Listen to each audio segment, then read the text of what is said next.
हर महादेव। कैसे हैं दोस्तों? मैं आपका होस्ट वीरेंद्र जांगरा आज के हमारे इस नए व्लॉग में आप सबका स्वागत करता हूं और महादेव जी से हम यही मनोकामना करते हैं कि आप सभी लोग कुशल मंगल रहें, खुश रहें। तो जैसा कि पिछले अध्याय में हमने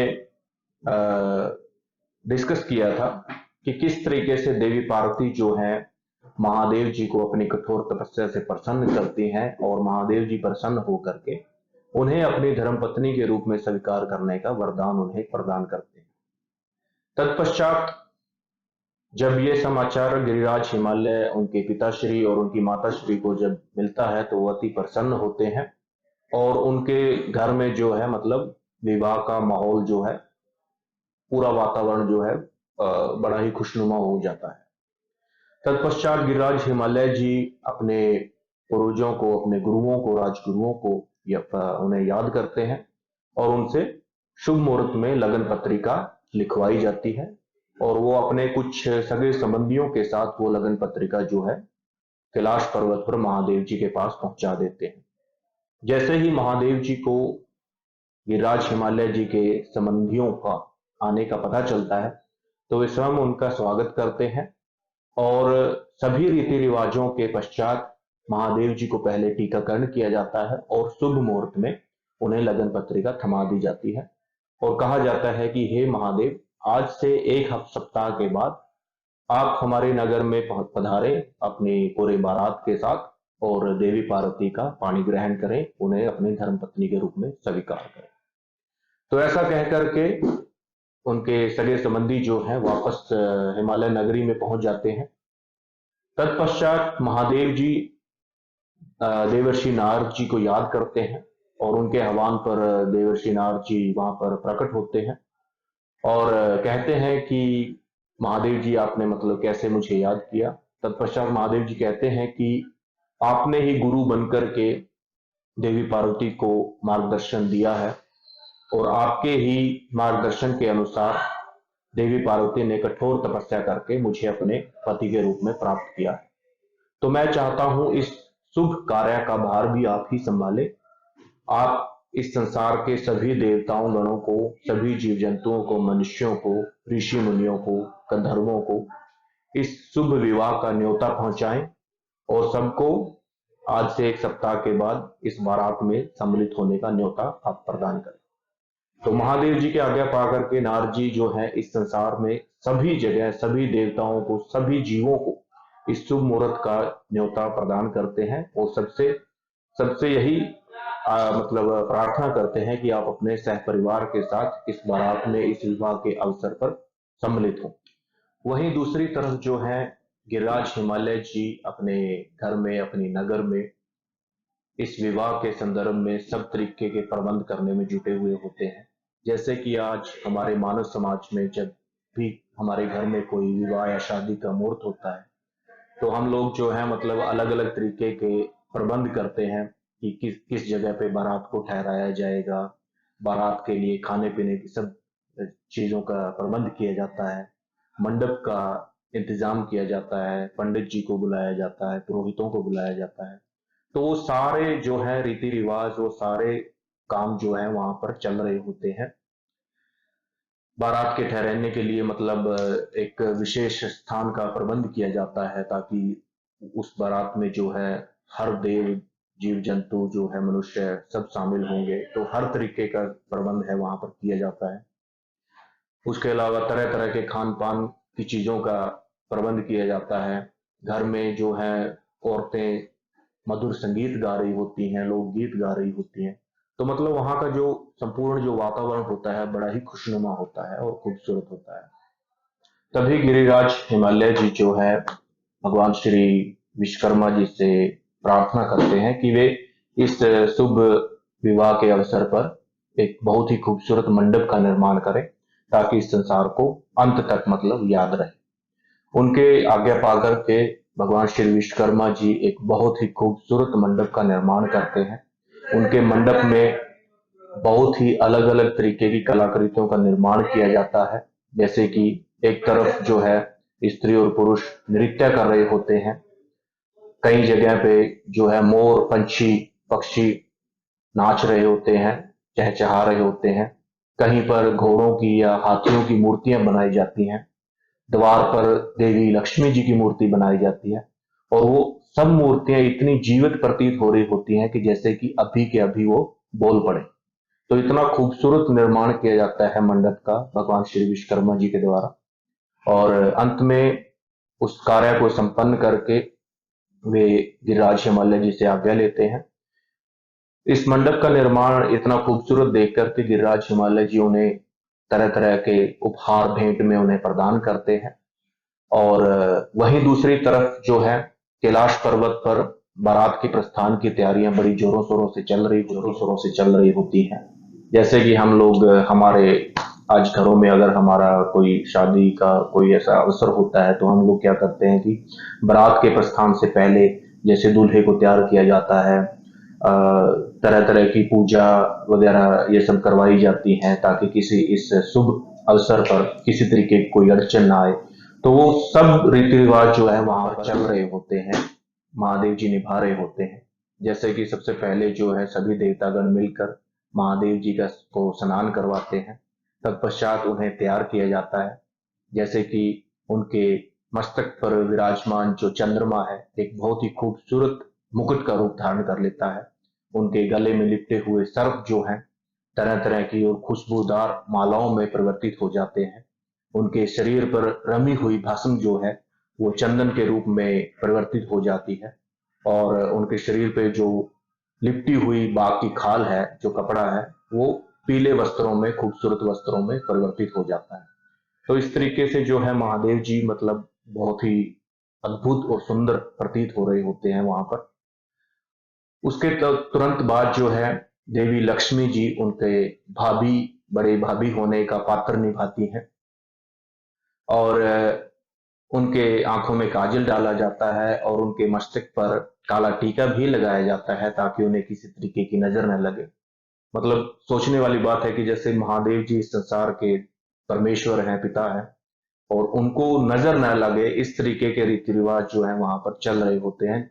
और महादेव भी खुशी खुशी उन सभी रीति रिवाजों को निभा रहे होते हैं, क्योंकि महादेव जी सदैव अपने भक्तों के, अपने प्रेमियों के, उनके हमेशा संपर्क में बने रहते हैं और उनका कहा करते मानते हैं और उस हिसाब से वो सारे कार्य करते हैं।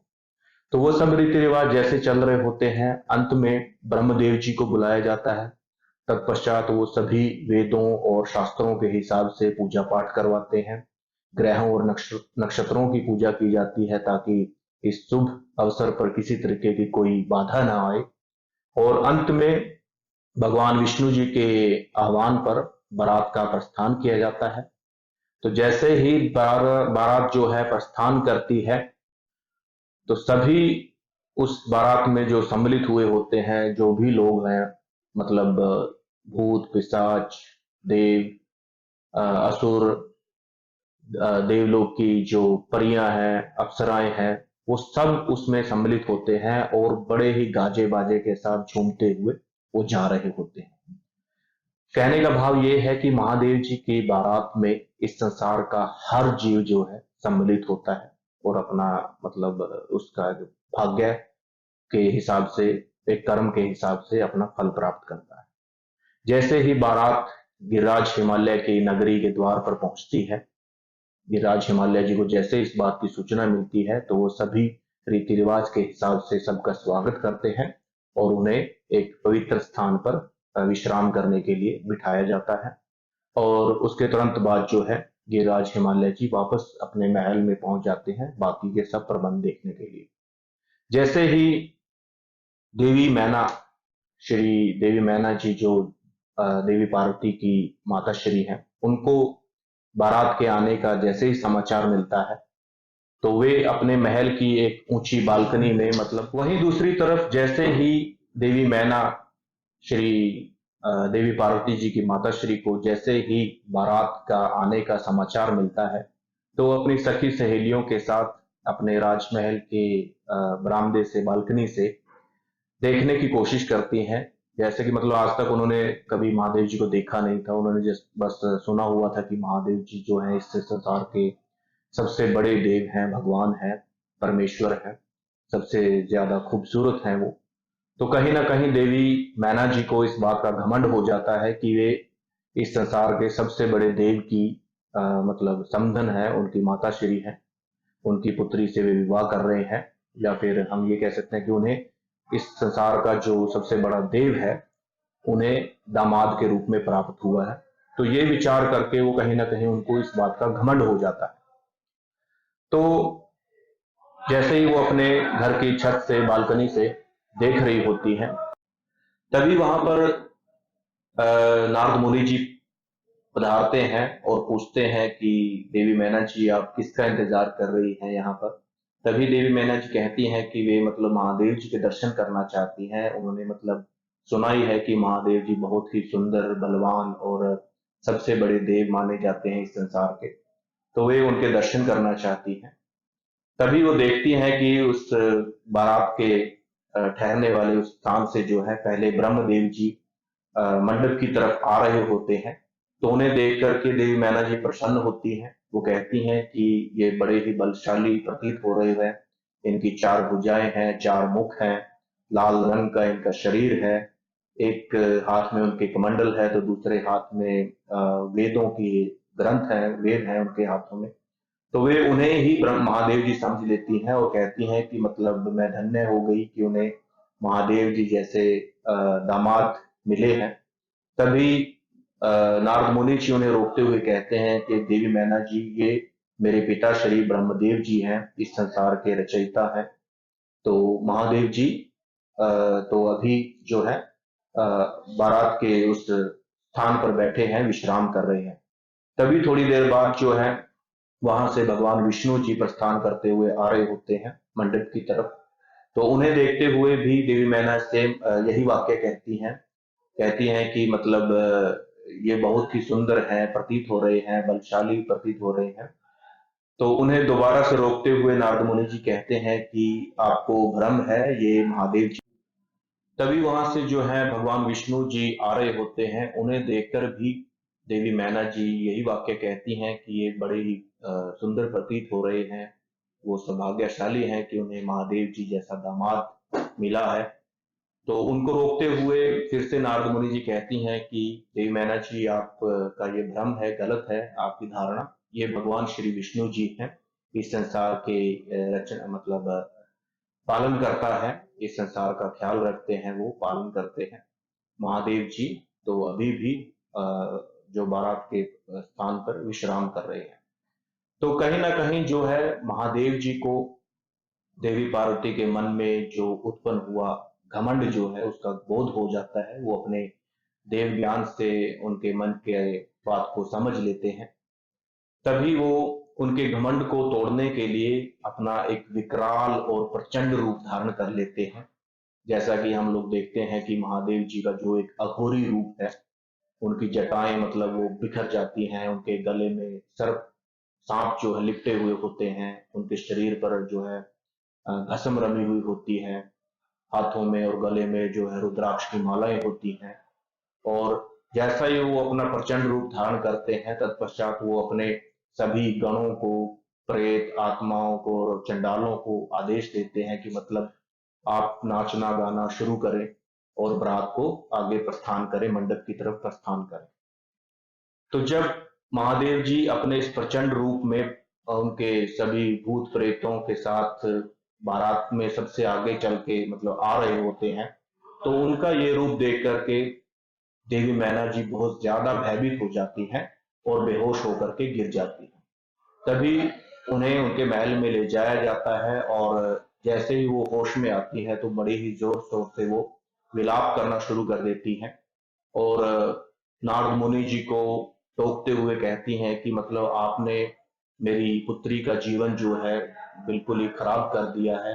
आप सब लोग कह रहे थे कि महादेव जी तो इस संसार के सबसे बड़े देव हैं, सबसे ज्यादा सुंदर देव हैं, लेकिन उनका ये कुरूप देखकर तो मतलब कोई भी उनकी तरफ देखना भी पसंद नहीं करेगा।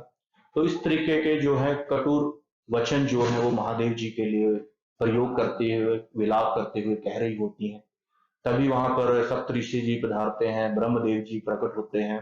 तो सबको वो कोस रही होती हैं और कह रही होती हैं कि आप लोगों ने मतलब हमारे साथ छल कपट किया है, मैं आप लोगों को श्राप देती हूँ, मतलब इस तरीके के वाक्य वो कह रही होती है और विलाप कर रही होती है बार बार। तभी अंत में वहां पर भगवान विष्णु जी प्रकट होते हैं और कहती हैं कि हे देवी मैना, आप धर्मराज जी के कुल से, आप धर्मराज के वंश से संबंध रखती हैं। कृपया आप अपने ध्यान से, अपने मन से एक बार महादेव जी का उच्चारण करें, उनका ध्यान करें, तो महादेव जी का असली रूप आपको प्रतीत हो जाएगा। हम सब यहाँ पर इकट्ठा हुए हैं इस शुभ मुहूर्त में, देवी पार्वती के विवाह के अवसर में और महादेव जी के विवाह के अवसर में। तो हम सभी देव या पूरा ये समाज या पूरा संसार जो है आपसे किसी तरीके का भी छल या कपट नहीं कर रहा है। आप कृपया याद करिए किस तरीके से माँ जगदम्बा ने आपके यहाँ पर देवी पार्वती के रूप में जन्म लिया था, और उन्होंने पहले ही कहा था कि वे हर जन्म में जो है वो महादेव जी की ही अर्धांगिनी बनकर रहेंगी, और इसी कारणवश उनका जन्म हुआ है इस संसार में आपके पुत्री के रूप में। तो कृपया आप अपना घमंड, अपना जो कपट है उसको त्याग दीजिए, और एक बार महादेव जी को सच्चे मन से आप उन्हें याद करें, वे अवश्य ही आपको अपने असली रूप में दर्शन देंगे। तो भगवान विष्णु जी के कहने के अनुसार देवी मैना जी अपने सच्चे मन से, ध्यान से महादेव जी का आह्वान करती हैं, और तभी महादेव जी जो है वहां पर अपने असली रूप में प्रकट होते हैं और सबको अपना असली स्वरूप दिखाते हैं। और उस वक्त, उस समय जो है महादेव जी इस संसार से सबसे ज्यादा खूबसूरत प्रतीत हो रहे होते हैं। तो जैसे ही महादेव जी वहां पर प्रकट होते हैं, उनका वो स्वरूप जो है इतना खूबसूरत प्रतीत हो रहा होता है कि जैसे करोड़ों कामदेव भी उनके सामने किसी भी तरीके का कोई दर्जा नहीं रखते।